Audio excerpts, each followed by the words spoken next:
5 words. Tomb Raider, Angel of Darkness. Yes! There are only 2 people on Earth who will receive those 5 words in a positive way. Although I'm curious to see how the sales go for this updated version of the Tomb Raider collection. There's apparently coming out as just the way that Aspyr are approaching remakes in general, which made me think of a wider conversation on the industry, on remasters, on remakes, how weird it's been across the last, 3, 4, 5 years in specifically, although you can go further back than that. The way the industry has approached its back catalog, like for the longest time, titles just weren't available. Like, they just weren't listed on storefronts. You might get something like an Xbox Live Arcade version of like a Worms 2 or something. I've written down all the different approaches that I feel like we've seen. Because right now, I mentioned Tomb Raider Angel of Darkness. It's going to be in a new collection with Tomb Raider Chronicles and Tomb Raider The Last Revelation. 2 out of 3 negatively received games. Last Revelation's pretty good. Angel of Darkness and Chronicles were largely hated, especially Angel of Darkness.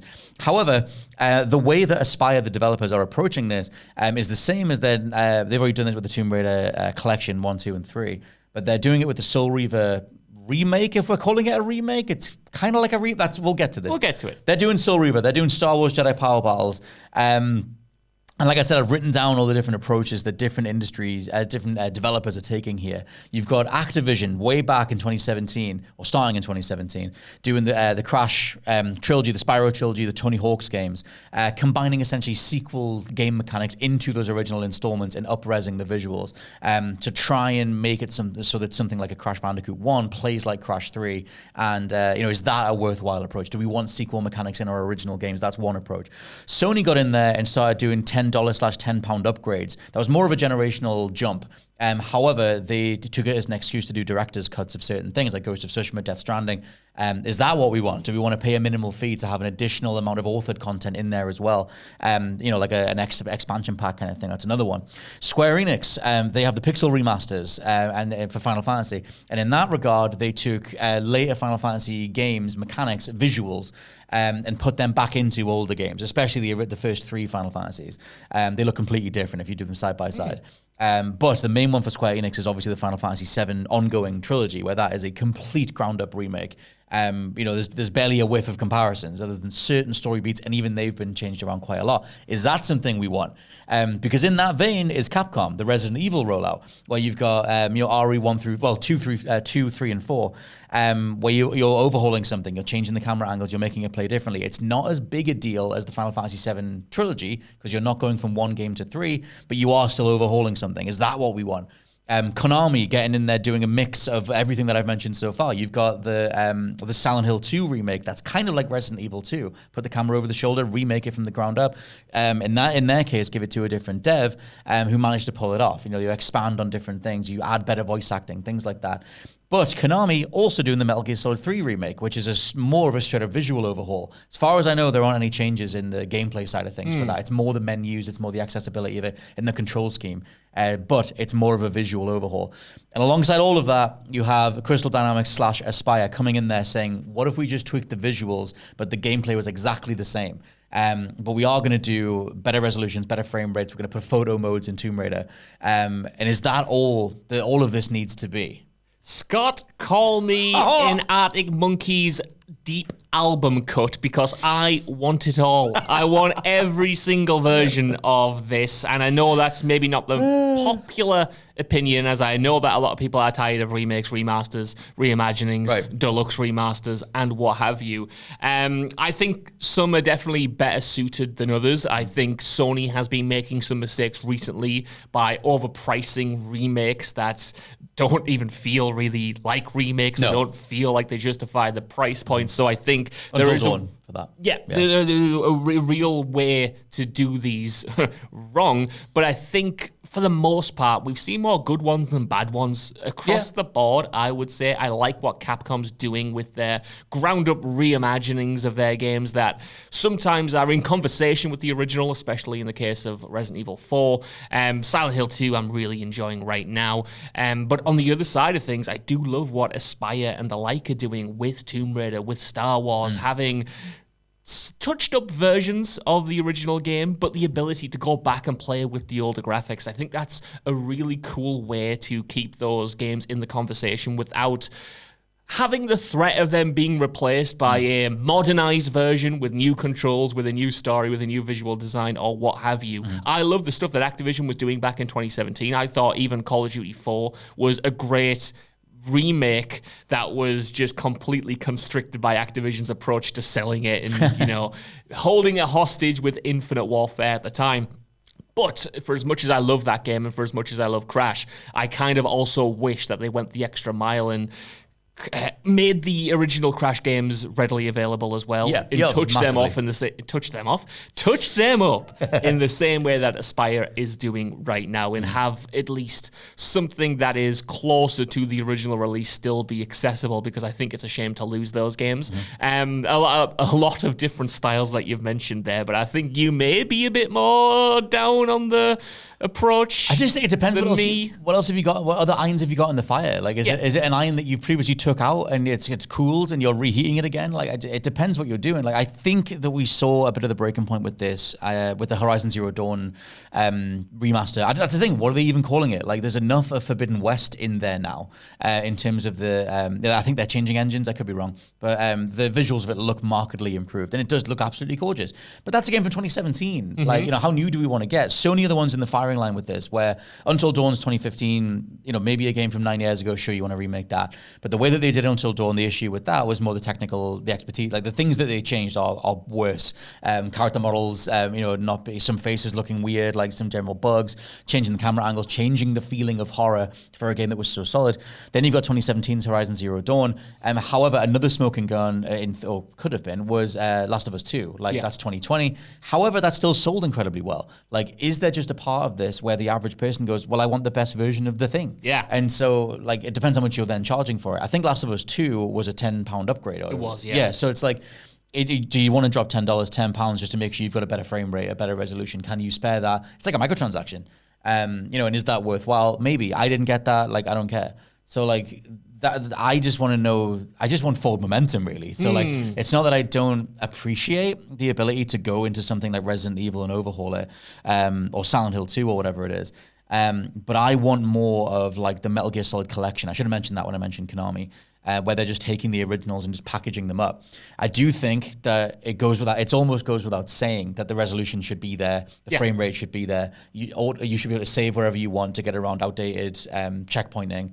And there should probably be like a rewind feature. Like, I think at some point it would be good, and this will never happen, but if you got a feature set that was as standard, somewhere along the way we accepted that the right stick is the look around stick, and we could do with accepting that if we're going to be doing this, you need to be able to hit a button to save, and that button can be like assigned or whatever. I don't care how you do it, but just, like Nintendo have kind of got it down.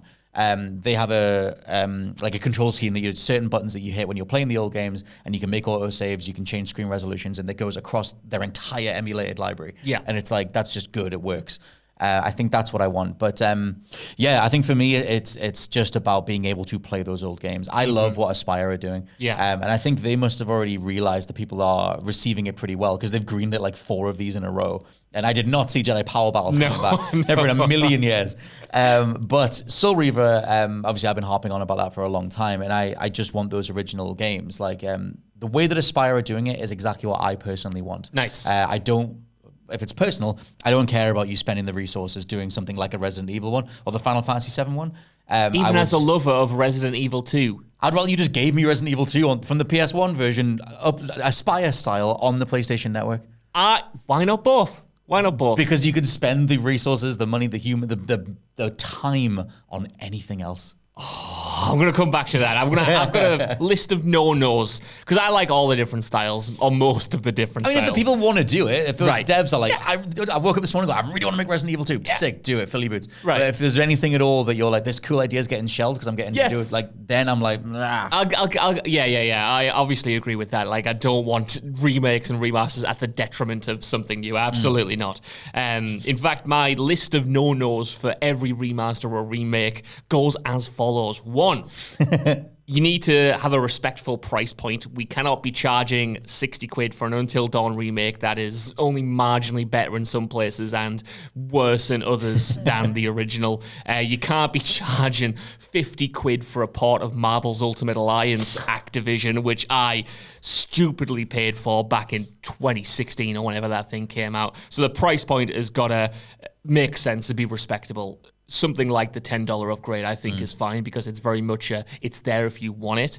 However, that is linked to my second no-no, and that's you cannot delist the original game in favor of the newest remaster or the newest remake. You cannot be replacing games in that sense because, one, I don't think it's good practice anyway, but two, I don't think these remasters and remakes have proven that they can always hit a bar of quality that is always inherently better than the original. There's always something that is questionable at the very least, right? So I think that's just bad practice, forcing people to seek out the newest version when you previously had an older version that was good and, you know, cheaper, but more importantly, just you shouldn't be getting rid of games like that, I don't think. No. And I think those two are the big kind of pitfalls that a lot of developers go down. And if I had a third, it would be that idea that if you're bringing something back, you know, I popped silly for the Metal Gear Solid Master Collection when that was announced, but, and I know it's been patched since, when that launched, it wasn't a great... It was a bad way collection, to do that, right? It had all of the games,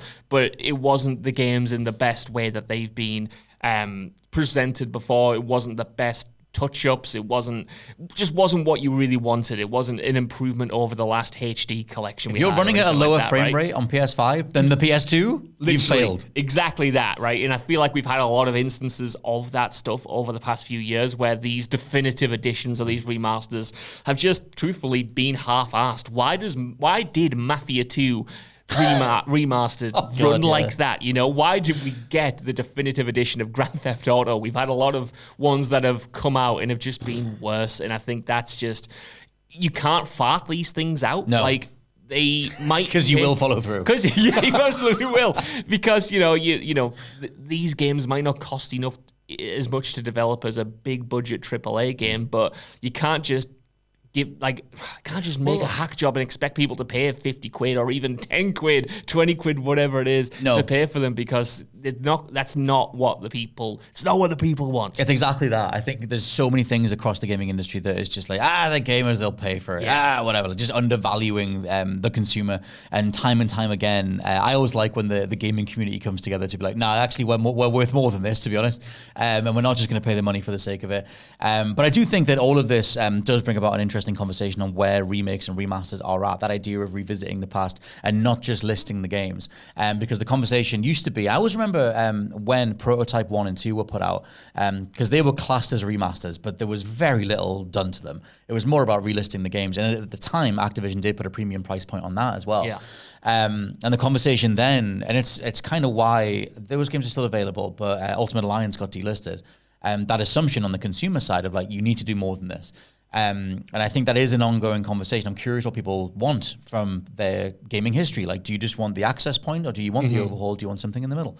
I just want the access. However, I don't think it's insane to ask for basic emulated features that people have been doing on PCs for decades. Like I said, quick saves, whatever it is. So I just think gaming history should be present and correct kind of thing. But the other side of just listing things is that various publishers have to pay fees to do that. And they don't want to do that for some random old game that maybe undersold in the first place. I'd love a Dark Sector to be available, but it's not going to be there. And so I think it's interesting because I think that it does lead to those conversations on like, well, could we do a bigger version of this? Could we re-release it in a bigger way? But as of right now, it's like we have like 7 different main ways to approach this, and none of them are just relisting the original game. No. So there's a way to do it. Yeah. You get like a few of those, but even then, it might be like a hack job emulation. I think you're absolutely spot on with that. When you're in a situation where you can find emulations online that are better than the official emulated versions that have been put out on an official store, that's a huge problem, right? And I feel like we just talked about cutting costs across the board from the big companies. I don't see this area improving because I do think it's seen as superfluous or surplus to requirements or whatever. So that's a shame, but I do think just gaming history and fans deserve that bit more. I do want to go back to what you said about Resident Evil 2 though, because I've been playing that, funnily enough, this week. I've gone back to it, the PS5 version, which is silky smooth, by the way. It was our game of the year in 2019 as well. Absolutely. It looks unreal. Playing that in 60 frames per second, so good. But what I love about that remake is, one, how it updated and modernized the original and went in a completely different direction, but also how it was of such a high level of quality that it kind of changed what Resident Evil was at the time. 7 had already done that. Resident Evil Biohazard, going first person, going back to the horror roots, reintroducing survival horror mechanics. That arguably saved the entire franchise, but I really think Resi 2 set a level of quality that Capcom has been striving to hit ever since. Oh, definitely. And they kind of dipped with that with Resi 3 with a little bit, but then we were back up with 8 and we were back up with Resident Evil 4 Remake. And I think that despite being a remake of an established game, it set what the future of Resident Evil was going to be, and it plays so well. It's it just nailed atmosphere, it nailed gameplay. And I think that's so fascinating that it happened from a remake and not from one of the new mainline games. Yeah, and also contextually, they needed that. They needed RE7 to work, and like you said, that kind of saved the IP after everyone hated RE6. Even though there are redeemable qualities to 6, but they'd lost their way to such a degree. It was such an action IP at that point. But yeah, RE2 is immaculate. It's phenomenal for what it is. I'm not saying never do it. I think my conceit or whatever would just be, let me play Resident Evil 2 from the PS1. Yeah. The only way to get that, and I had to go through so many hoops to get this, is to go on, I have a PlayStation, go on the PS Vita, access, I think it's defunct now, but the old PS Vita storefront, and download, for whatever reason it's only available, because they delisted it, the PS1 version of RE2 was still available on the mobile PSN, on the Vita PSN. Get it on there, and then I could play it on the Vita. But even though I own a copy digital license for RE2, the original, I can't play it on PS4 or 5. That's insane. Yeah. And it's that thing you said about don't delist the original.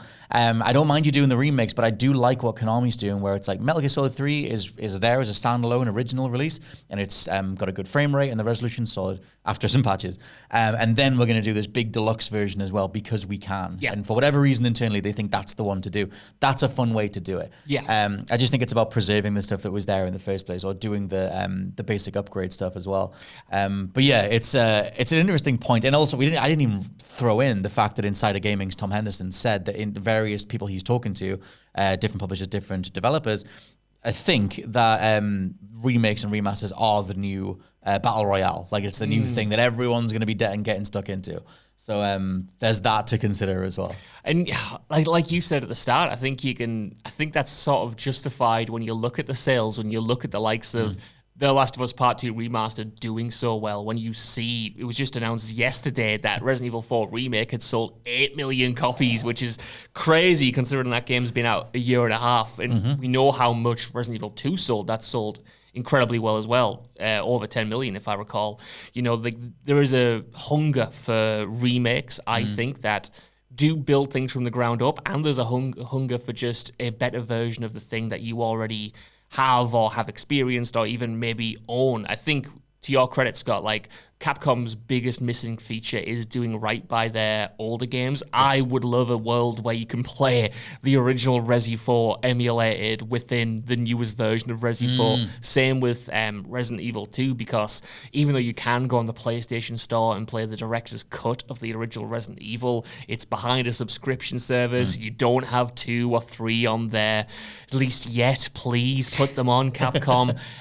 Like you said, you've got Dino Crisis on there now, and it's kind of an afterthought. That's it, right? It's on there. It's behind the premium subscription. You can't buy it standalone. There's no trophies. It doesn't have that extra level that some of the other PlayStation emulated games have on that service. So yeah, that's the one thing I do think they're lacking with, because I don't want those games to ever replace the originals. And come on, if you're making a remake, surely you've got some resources there to go back to the original and at least put it in some form that's playable, just to keep it in the conversation, just to keep it on people's minds.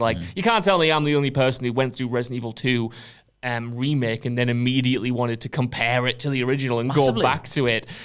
to their credit as well, Bethesda with Doom and Wolfenstein, they're always either re-releasing the original Doom and Wolfenstein games or putting those games in the sequels that they're making as playable extra modes or bonus modes. I also like to round off my perfect approach to the way to do gaming history in the modern day is exactly what Night Dive have done with Doom 1 and 2.